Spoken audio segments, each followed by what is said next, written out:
ఇది 2 సంవత్సరాల క్రితం జరిగింది. ఆ టైంలో జూన్ నెలలో రెండో వారం జరుగుతున్నది.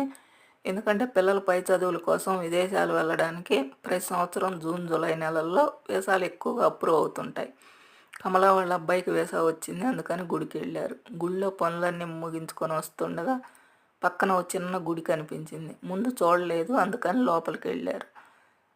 అక్కడ ద్వారం ముందు మెట్టు మీద పూజారి గారు కూర్చున్నారు. ఆయనకు ఎదురుగా ఇద్దరు దంపతులు నిల్చొని మాట్లాడుతున్నారు.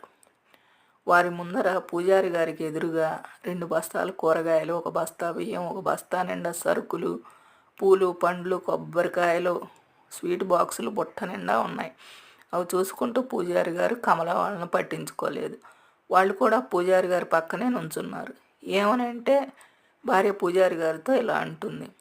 ఇది 7వసారి వీసా కోసం స్వామివారి పూజ చేయించడం. ఈ పూజతో మా అబ్బాయికి తప్పకుండా వీసా రావాలి.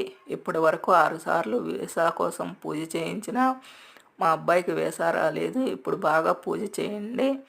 మా అబ్బాయిని యూఎస్ఏ పంపించడం మా కల. ఈసారి కనుక వీసా వస్తే స్వామికి ఇంతకంటే ఘనంగా మళ్ళీ అభిషేకం చేయిస్తాను అని చెప్తుంది.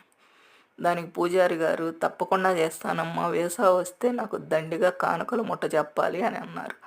ఆమె సరే అన్నది. అప్పుడు కమలకు అనిపించింది, మన కల దేవుని దగ్గర నెరవేర్చుకోవాలంటే దేవునికి కానుకలు సమర్పించే స్తోమత కూడా ఉండాలనిపించింది. ఇద్దరు కూడా దండం పెట్టుకొని ఆలోచిస్తూ వెనక్కు వచ్చారు. తర్వాత వాళ్ళ సంగతి ఏమైందో తెలియదు. ఈ కథ అంతా విన్న తర్వాత వాళ్ళ అబ్బాయికి వీసా వచ్చి ఉంటుందా? మీకేమనిపిస్తుంది? కామెంట్ చేయండి. ఈ కథ మీకు నచ్చితే లైక్, షేర్, సబ్స్క్రైబ్ చేయండి.